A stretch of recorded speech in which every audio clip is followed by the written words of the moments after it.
Good morning, students. Today I am going to start your new chapter, that is chapter 25, Unseen Passage, from your unit 2nd, that is Comprehension and Composition.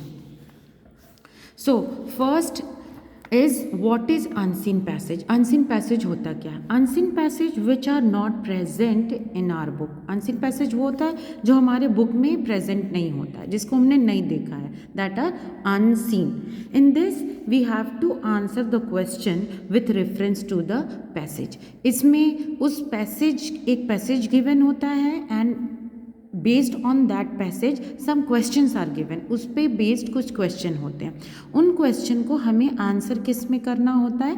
उस unseen passage के reference से करना होता है. In this we have to answer the question with reference to the passage. उस passage को पढ़ के और उसके रेफरेंस से आंसर करना पड़ता है. नाउ हमें इसमें ये ध्यान रखना है कि हमें अनसीन पैसेज को सॉल्व कैसे करना है. Before solving the unseen passage we have to keep some points in our mind. हमें कुछ पॉइंट्स को ध्यान में रखना है कि हमें अनसीन पैसेज कैसे सॉल्व करना होता है. अनसीन पैसेज में क्या होता है? एक पैसेज गिवन होता है, उस पर बेस्ड कुछ क्वेश्चन आंसर्स दिए होते हैं. उसमें हर तरह के क्वेश्चन हो सकते हैं.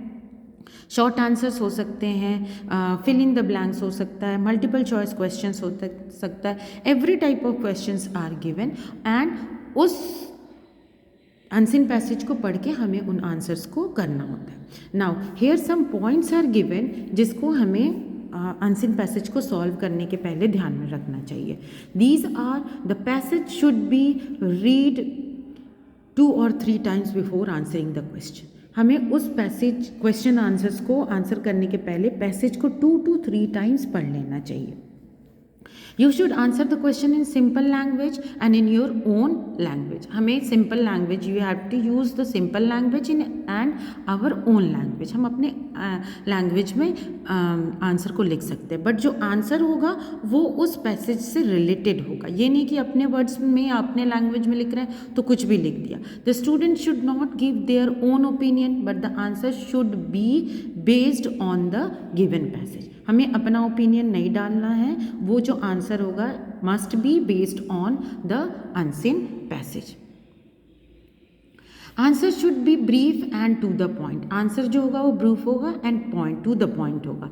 Complete sentences should be used for answer. हमें कंप्लीट सेंटेंस यूज करना है. There should be no comment or criticism about the passage. कोई कमेंट या क्रिटिसिज्म नहीं करना है.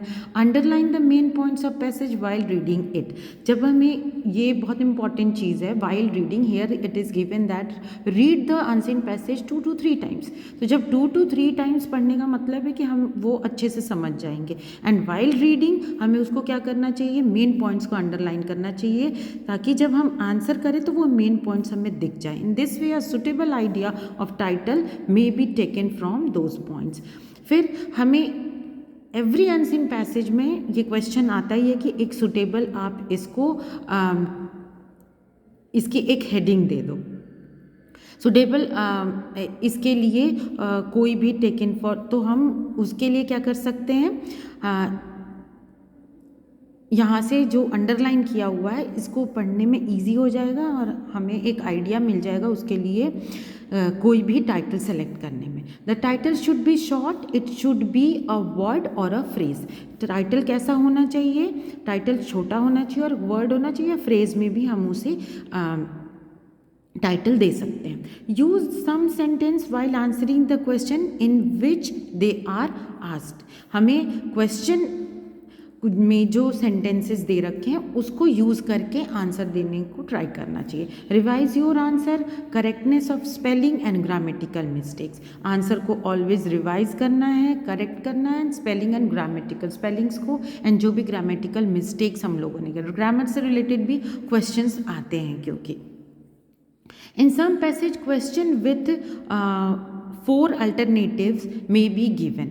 Students should choose the correct alternative after reading the passage properly. कुछ questions में हमें multiple choice questions भी given होते हैं and we have to select any one answer from that 4 options. Okay, some example of unseen passage is also given in your this chapter. So here some solved passages are given. This is one unseen passage and some questions are based on this unseen passage. Like question number 1, 2, 3, 5 questions are given and they all are solved. Here, solve passage number 1, solve passage number 2 and is given. Here some passage are given and these are some question which is based on these passages which you have to do.